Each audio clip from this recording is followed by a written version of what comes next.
Rookie Rugby is the best way to introduce flag rugby in a safe and fun manner to kids of all ages. This game can be played on any surface, making it perfect for indoor or outdoor play. Make the field size smaller or larger depending on your player's needs, age, and experience. Use boundary cones for marking the field and scoring areas. Equal teams of 5 to 7 players compete in Rookie Rugby. Small-sized games ensure that every player has a chance to catch, pass, run, and score. Games are played over 2 halves of 10 to 15 minutes depending on the age and ability of your players. Rugby balls come in many sizes. When in doubt, use a smaller size ball to help build success as players are learning and developing. Cleats can be used for outdoor grass and turf surfaces, while regular athletic shoes are appropriate for indoor or hard surfaces. Pennies or jerseys can help distinguish between the teams. Using flag belts, we remove contact from the game and simulate tackling. The proper way to wear a flag belt is fitted around the player's waist over top of their shirt, 1 flag on each hip. For beginners, you can put the flags on upside down, causing the flag to pop out further from the hip. Be sure to watch for misworn flag belts, such as tucked into pockets, wrapped around belts, worn under shirts, or worn other than on the left and right sides. The objective of flag rugby is for the attacking team to move the ball down the field and score in their try zone. Players score by entering their zone and touching the ball down to the ground with pressure. Dropping the ball in the try zone won't count and will result in a turnover. A try in rugby is worth 5 points. Try!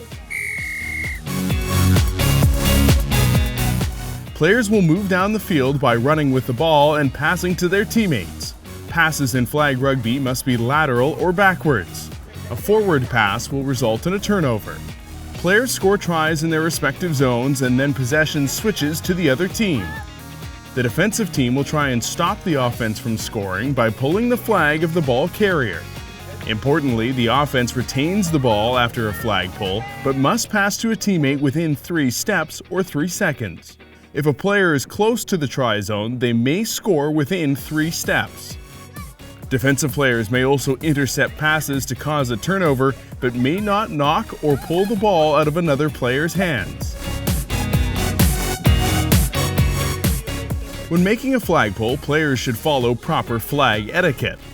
The defense pulls the flag of the ball carrier, holds it up in the air, and yells, "Flag!" The ball carrier continues for no more than 3 steps after their flag is pulled and makes a pass to a teammate within 3 seconds. While play continues, the ball carrier returns to the defensive player to retrieve their flag. The ball carrier replaces their flag and also returns to play. Both the defensive player and ball carrier are out of play until they complete those 2 steps. Ball carriers must not flag guard or fend off the defense using their hands, arms, or by spinning. If the ball is carried out of bounds or if a turnover occurs, play is restarted with a free pass. Let's review the basic rules to get started. All passes are lateral or backwards. Players can run with the ball until their flag is pulled, where they then pass to a teammate. Possession does not switch after a flag pull. Teams score in their try zone by grounding the ball, which is worth 5 points. Dropped passes are turnovers. Defensive players cannot swat the ball or steal it out of the offensive player's hands. Ball carriers must not flag guard or fend off the defense using their arms. Any restart of play after a turnover or out of bounds is done with a free pass. Now that you know the rules, let's cover some basic coaching techniques. When on offense, players must be in a support position to receive a pass from a teammate. Begin with a triangle support shape, giving the ball carrier 2 options for passing. Before or after a flag pull, these 2 support players are in perfect position to receive a pass and keep the offense continuing upfield. Rugby defense is played on a flat line. When players stick together and move as one, the offense has fewer options to move forward.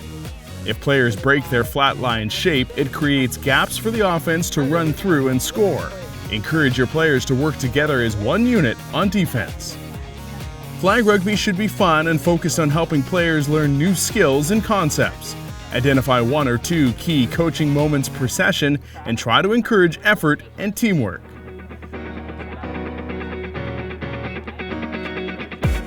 Flag rugby is easy to referee for a coach, teacher, parent, or volunteer.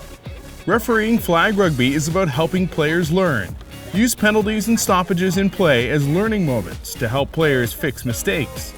Here are a few signals you can use when refereeing flag rugby. When a try is scored, signal by blowing your whistle and holding your arm straight up in the air with your hand open.